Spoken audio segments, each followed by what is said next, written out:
Hello, hello, and welcome to another edition of the Law Firm Blueprint. I do these things, Seth, is because when it's in editing and I'm the one who's doing the editing because we turn them around so quickly, I can see by scrubbing fast when we are ready to go. So that's how I'm able I to get thought the it was the podcast hook. turned around I so thought you're quickly. going with the hook. I got Dennis Yu in the office this week, and he's constantly the videos. They got to have a hook to bring him in. The Gotta top have a three hook. things that'll keep oxygen flowing to you so you don't die. Yeah, that's what it's all about. That's what it's all about. So I want to check in with you, of course, everybody. That guy over there, Seth Price from Blue Shark Digital, as well as managing partner of Price Benowitz. I'm Jay Ruane. I'm from the Criminal Mastermind, and of course, we both run our wonderful law firm Blueprint Facebook group with over 2,000 law firm owners trying to scale their firms and do better every single day. And so, Seth, I wanted to chat with you this week and check in. How's your week going? You've been traveling a little. Traveling a little, travel to come. It's a crazy fall. We got a bunch of cool stuff going on. This week is TLU as well as Great Legal Marketing, which to me would be sort of like the great sort of full circle. 15 years ago, sat in the back row of a Great Legal Marketing and met a couple, legendary people, Ed Lake and Emery Ledger. I really went a different path and didn't sort of join that herd, but have been invited back to speak this year, for the first time, which is kind of a great honor to come full circle, or place you sort of started out as a place where you're now presenting. And had the other thing that happened this week is Dennis Yu, sort of a big name in the SEO and now the video social space, came by, and he's been on my the SEO Insider podcast of late, but he spent a day with the team at Blue Shark, which is awesome. Oh, nice. It's just the mind that he has and what he's seen and what he sees in the future. Just a great person to have the team leverage and bounce ideas off of and continue to sort of push forward and innovate together. Yeah, that's one of the things that we should even talk about a little bit about. We have a lot of great people in our audience, but one of the things that you always want to do when you have the opportunity is really critically evaluate who you're going to see speak, who you're going to go and invest your time with, because really you kind of want to be the dumbest person in the room, right?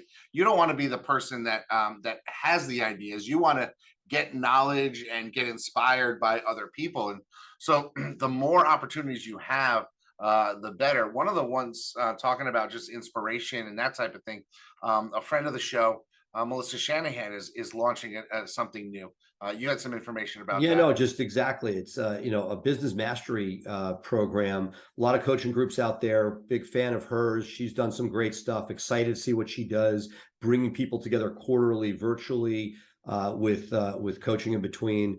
Look, I know you're starting to do some work with Knock Hazel as we do, Yep. on the with Fireproof.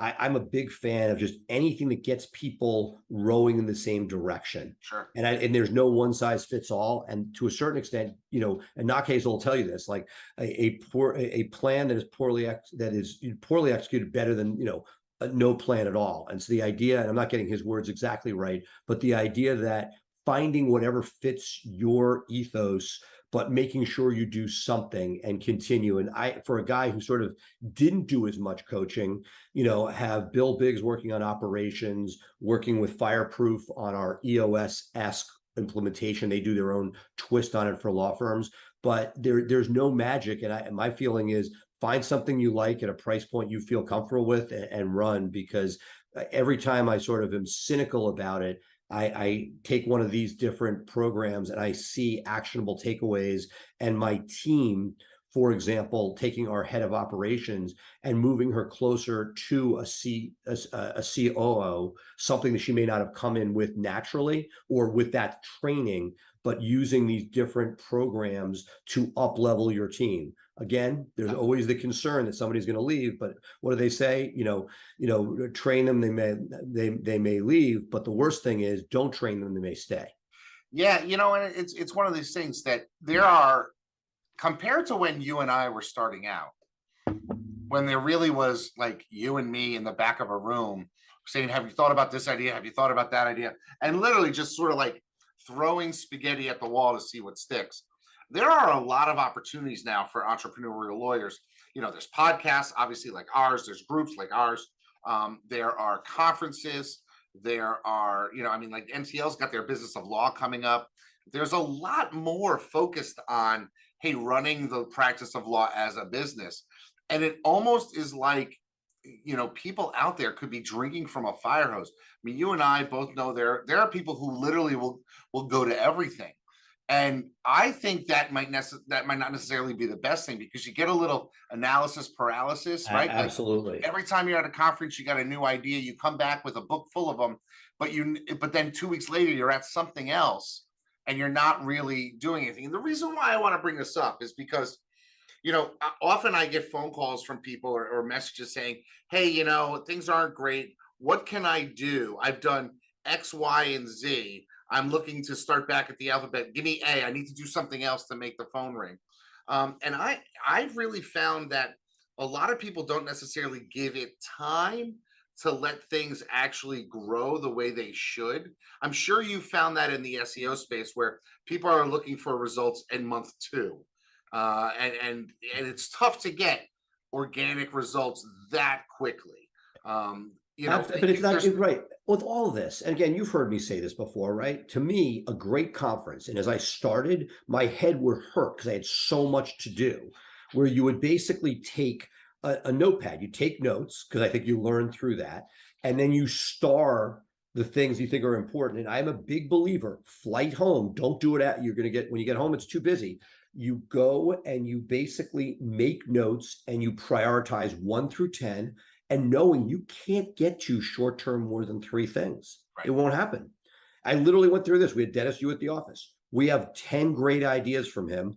I will similarly take 3 right away, 4 medium term, and 3 are good ideas, but we can't do them right away. Right. And I'll say something, that not all speeches or talks at conferences are created equal. I mean, you've known me for a while. I'm a big believer, even if I have Blue Shark as an item or referrals to Price Benno, it's the way you make connections is adding value. Like on the show, right? If we teach and people like it, I don't know. I know my referrals are up since I've done the show. I know that the people that call me out of the blue for blue, we're not ever saying you should send a case here, but you're just building trust and adding value. Dennis was saying this, give away all the ideas you have in the world, because 98% of people will never do it. That's certainly true with digital marketing, right? So, meaning, so thank God, and that's why we have a business. But I'll tell you something that I had a life moment conference wise, because you know that I go to as many conferences as anybody. And I went to one that was not part of our normal world. One of the coaches that I got was from outside of the legal space to help David Brenton at Blue Shark. And it's the CEO Coaching International. And this is sort of like if you know what YPO is, Yeah. This is sort of like a high level coaching for very successful entrepreneurs, 8, 9 figures, with some people having, 10-figure exits. It's that type of a group. And they brought in Belford, the Wolf of Wall Street, who's done the circuit, right? I don't know if you've been to conferences that he's spoken at, et cetera. And one of the things that we identify that have seen is he has a great story, right? The movie's entertaining. He's a great salesman. Yeah. And he gave a keynote, which was fine. I didn't learn anything. I sat through it, which is rare for me, but that isn't where I got value, right? Because that's inspirational. And if you need inspiration, go, but that's where you're saying, don't keep going to conferences for inspiration, because that's not going to make you money, right? So I went to a breakout session. They had breakouts afterwards where he's in a small room, overfilling with people on the walls. And he went into detail where he broke down his selling techniques, not the story that made him famous, but the idea of like persuasion method is awesome.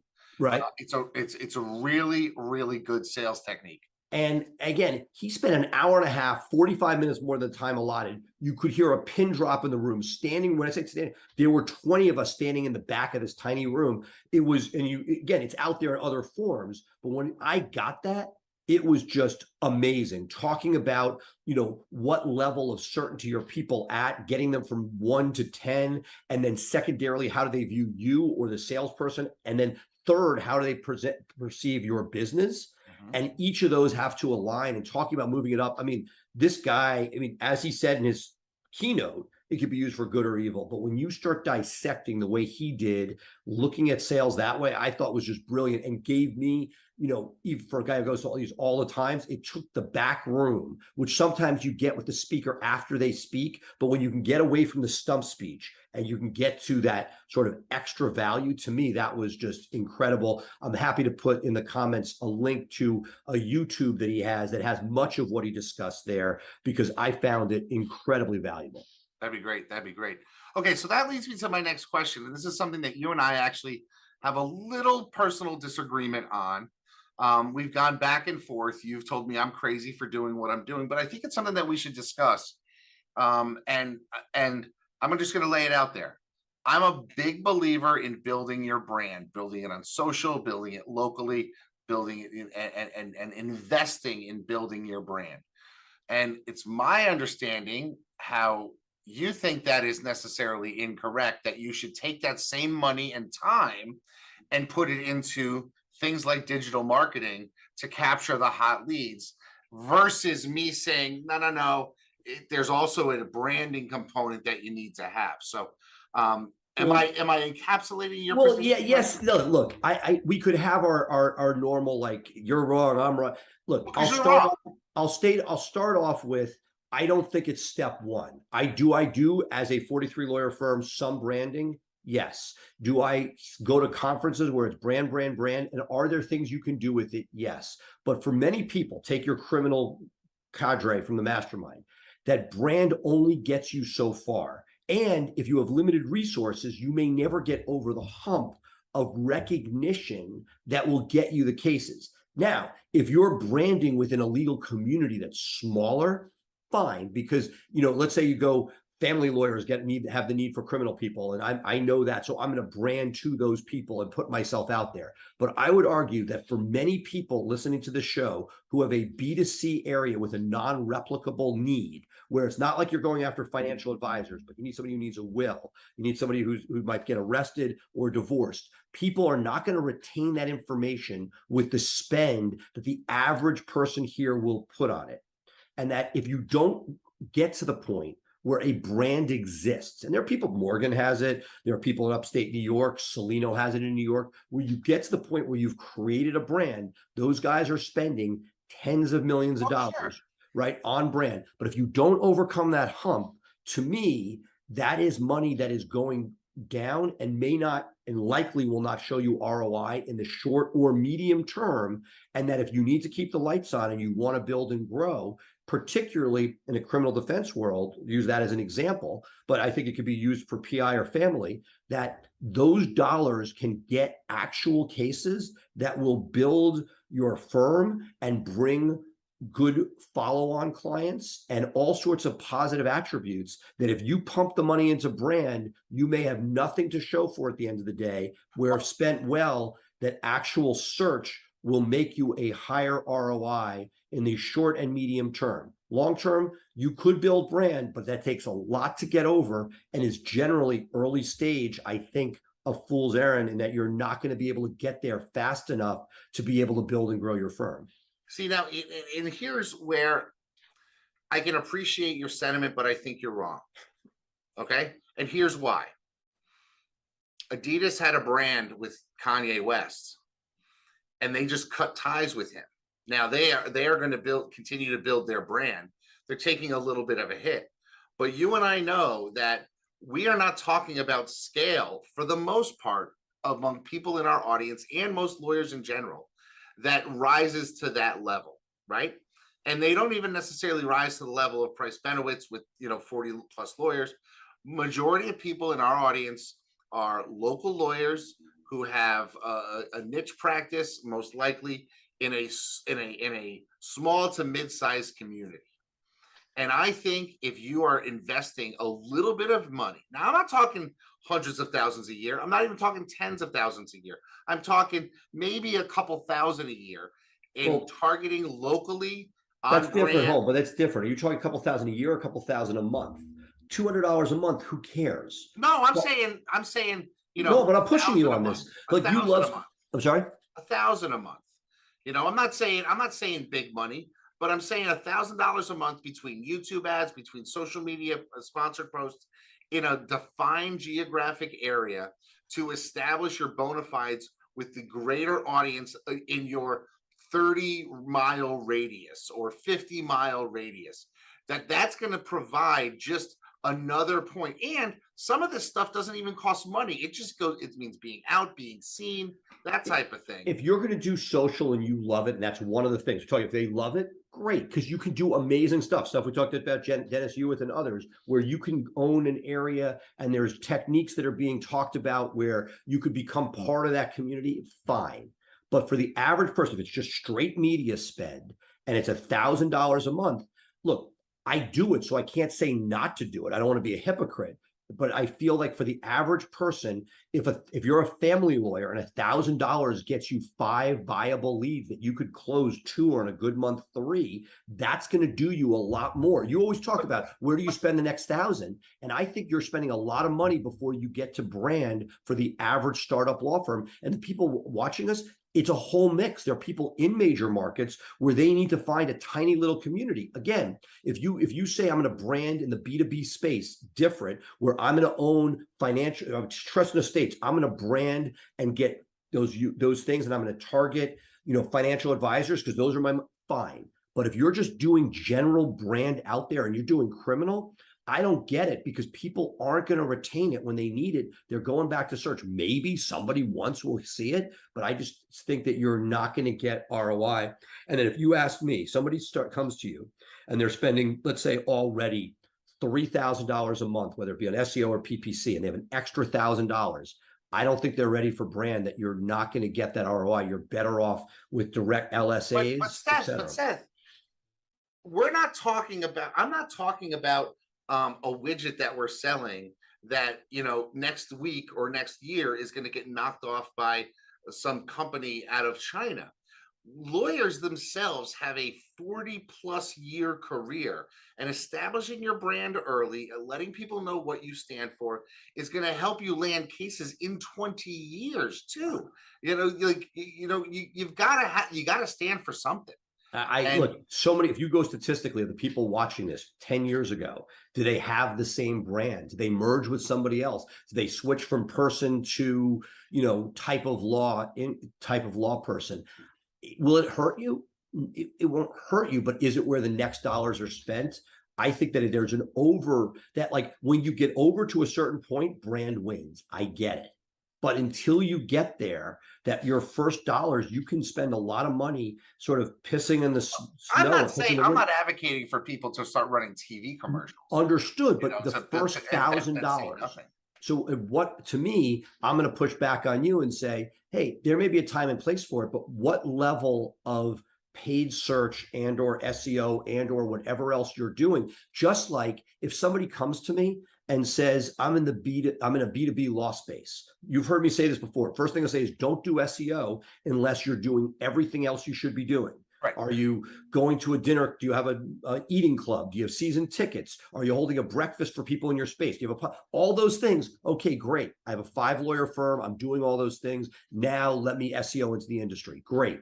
But to me, there's an order of operations, and that brand is not an immediate thing. You can waste a lot of valuable resources early that could build your firm with proof of concept, happy clients that will send people back. That brand comes and goes and isn't remembered meaningfully unless you get over that branding hump where you're spent enough to have multiple touch points. Maybe we're defining brand differently.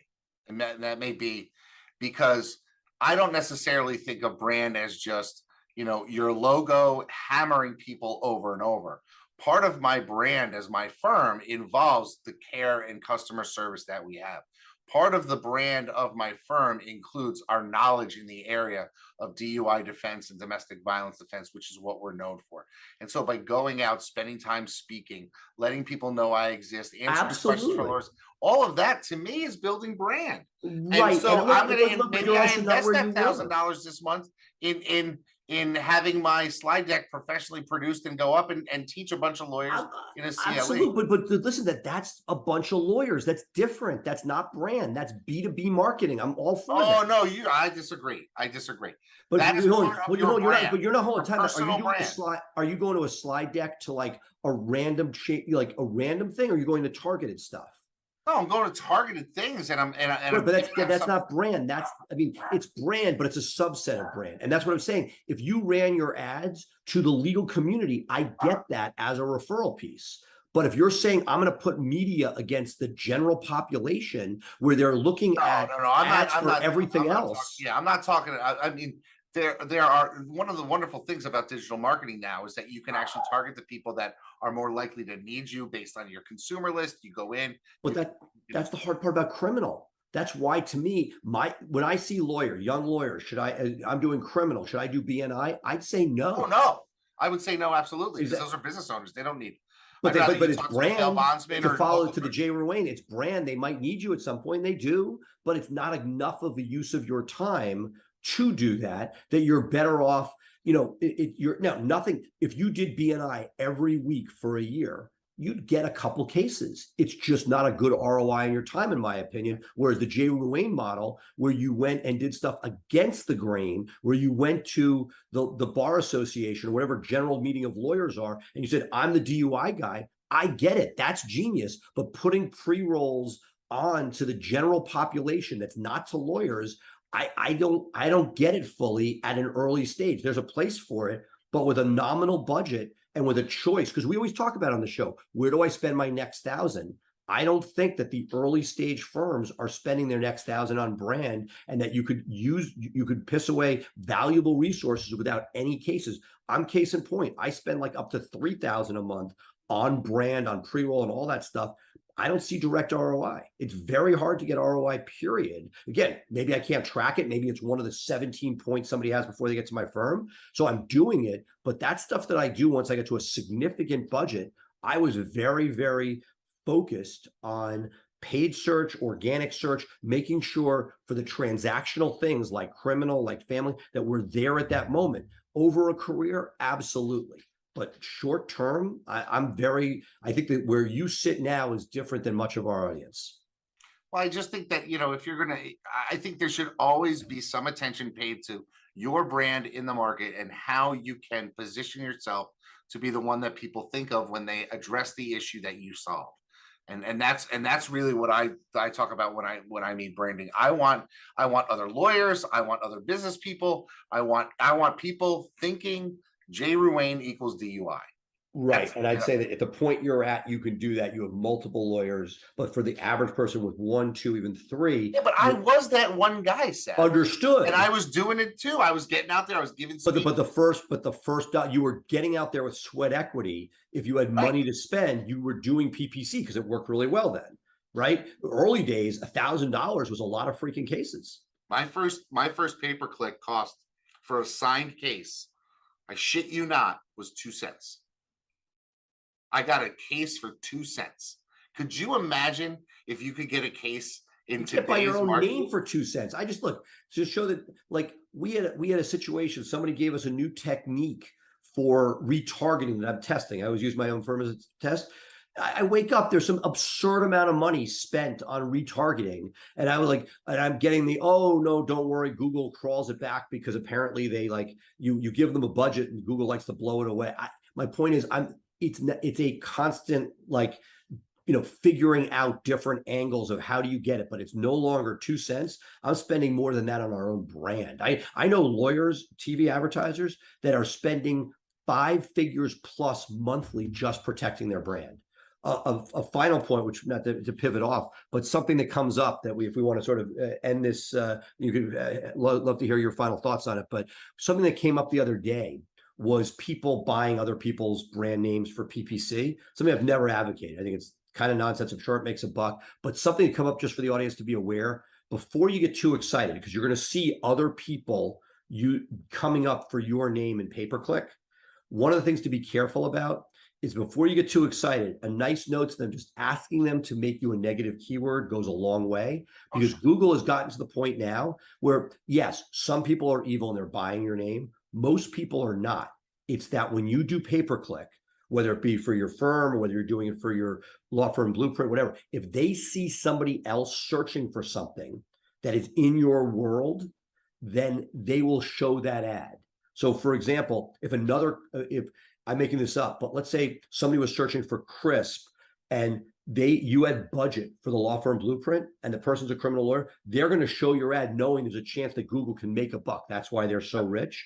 And so before you get too excited that somebody is actually infringing on your IP, we got a crazy person yelling at us the other day. There's a better than even chance. I pay 80% likely it's Google that's your problem, not the person. Oh yeah, absolutely. I agree with that. Google's nefarious when it comes to stuff like that. You know, they introduced their session-based retargeting. So I could be searching for a plumber. And if, 3 hours ago, I searched for a lawyer, when I look for a plumber, they could serve me ads. And what's frightening to me is that, so maybe somebody is searching for a plumber or doing a session-based retargeting session, and they're not searching for a lawyer, but they click on my ad because it looks interesting. Who's this lawyer? They click, and now I just paid $175, not 2 cents, for that click because somebody stayed in my site for a little while. They count that as a valid click through. I'm not getting refunded, but I've just paid for somebody to just learn what they wanted to learn about the DUI process or the criminal law process. So Google has really pushed the envelope as to what the right thing to do is, I guess, in some of these situations.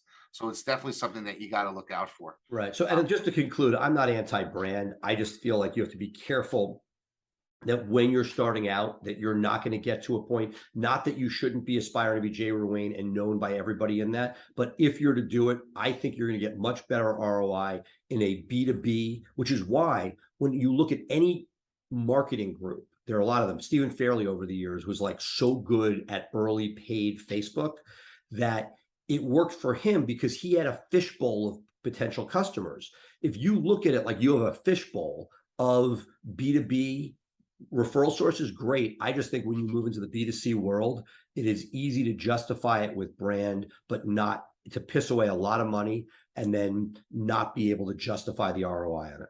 Yeah, no, I definitely don't think you should be spending a ton of money on it, but I definitely think it should be part of your conversation and things that you're thinking of. And branding goes so far as, making sure that you have color consistency across your website and your promotional materials, a sharp logo, all of those things. It's not just one thing or the other, and making sure that you're updating your GMB or GBP. No, look, that's my bread and butter. I'm just saying the idea of media against B2C brand is a very tumultuous world that should not be like, there should be 3 points before, you think it's a great idea because you listen to Jay, you sleep on it.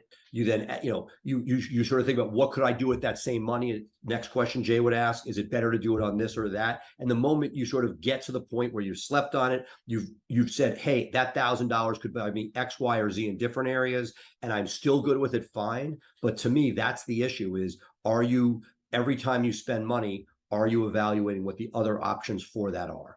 Awesome. All right, Seth, that's going to do it today for here on the Law Firm Blueprint. Thank you all so much for being with us. And we'd love to have you as a member of our group. If you are not one yet, please join us in the Law Firm Facebook Law Firm Blueprint Facebook group. That's a mouthful right there. And of course, you can always catch us live every Thursday, 3 p.m. Eastern, 12 p.m. Pacific, right here live on Facebook, as well as in a number of different groups that are out there. And then if you want to take us on the go, wherever podcasts are available, Google, Apple, Spotify, wherever, just search up the Law Firm Blueprint. Make sure you give us a follow so that every time we drop a new episode, you are notified and it is ready to go. You got something to add? Yeah, I was going to say, I was walking to a conference, got out at the valet, and this guy says, can't talk to you now, I'm listening to you. It was a great experience. That's awesome. It's funny. I don't go to conferences really anymore. I'm sticking close to home. And although I don't know, I may be joining you in Miami at the end of January. We shall see. I'm looking forward to those days when people say that they're listening to me as I bump elbows and shoulders in hallways of conferences. You're just always at a conference. Right. Well, I was going to say, anybody who's had anything better to do, go do that now. I'm just going to talk to Jay. The Yanks, I'm devastated. It's just crazy. So let me ask you, do you think they have it in them to actually make a run, or are they, do No. we have to get rid of Aaron Boone? Well, I mean, look, that's another question. Like firing manager is always symbolic, but we don't have the pitching. And if you don't have the pitching, you can't, as you see, and the Yanks have done this since, let's call it the core four era, that as you get, we don't have Mariano, we don't have middle inning relief. No, not that anybody has Mariano, but the idea that you're relying upon sluggers and two in the outfield, right? And look, this is not an average slugger. This is a once in a generation slugger, but it demonstrates that pitching beats hitting. When you get to the elite point where there are, two teams left, right? You have to get through the Astros, you got to get through the Phillies. We know it's the Phillies, but an elite team that, yes, there are times when hitting matters, and Phillies saw that, but you got to be in it to win it. And they were just not even close. Like, this wasn't like, you didn't say, oh my God, I can't believe they got swept. You're like, that's about right. This wasn't a devastated, they barely got through Cleveland in some respects. And and the worst part was their defense didn't help them. Well, so, I mean, they had, and I mean, in reality, Cleveland almost found a way to win by playing small ball. Exactly. Right? Dink dunk hits, that type of thing. I mean, if you look back to when the Yankees had their last big run, you had Cone, Pettit, Wells, you had Stanton for long relief. You had, at first you had Wetland, you had Mariano, then Wetland, and just Mariano, which was, the best of all time. Right. We are missing that long middle reliever. We're missing that third starter. We're missing a closer that's a lights out closer. I mean, you can't bank on home run hitting. It doesn't work. No, year after year. A-Rod, how many times, except for once, did it just shut down? And it's not like he's but for Roy's, he's a Hall of Fame guy, right? It's like Hall of Fame doesn't beat great pitching. What do you do at best? At best, you're going to be a 333 guy. That's one, And you got, I like some of the new kids that are coming up. I like absolutely. Dater. I think Dater's going to be great. I hope they re-sign Judge and make him the captain. I'm a big proponent that he at 30 is worth, $300 million for 10 years. It's also look, the Dodgers keep ponying up. You're going to let him go there. Like, think about it. With what they're charging and what you're paying for seats next season, they can that's not a crazy number for them. Not at all. Not at all. I mean, they'll sell 300 million worth of jerseys in the exactly. And you said it before. I couldn't agree with you more. We disagree a lot. Like that alone on a branding play to let him go. Like, what's your? He is the focus of the team, right? And look, I see it like being a Caps fan watching Ovechkin here, right? Regular season hockey, they've had one championship, but they've been good for a lot of years. They sell out every game. Those key players make a huge difference. And what kills me when you're looking at the Yanks is that, like, I just don't see it changing anytime soon. One thing that nobody's talking about is we lost Father Steinbrenner, and right. we have somebody else, and there is a certain business owner imperative of winning that doesn't seem to be there, and it sucks. I feel like when you look at the number of years since a last championship, we're looking at the CBS years, the Horace Clarke years. And it's tough to stomach. It is. All right, folks, that's going to do it for us. Thank you so much for being with us. We will commiserate over another long off season, cold weather for the Yankees, but we'll be back in the spring. But in the meantime, check us out next Thursday when we'll be talking all about legal marketing, scaling your business, running it with systems, and maybe some more baseball too. Oh, remember, Giants and Jets. You haven't had this good. Hey, I'm going with Ryan McKean on Sunday to see the Jets versus Pats. And I think the Jets are going to win. I'm really looking forward to that. That's going to be a fun time. Awesome. Thanks so much, folks. Have a great weekend. We'll see you next week here live on the Law Firm Blueprint. Bye for now.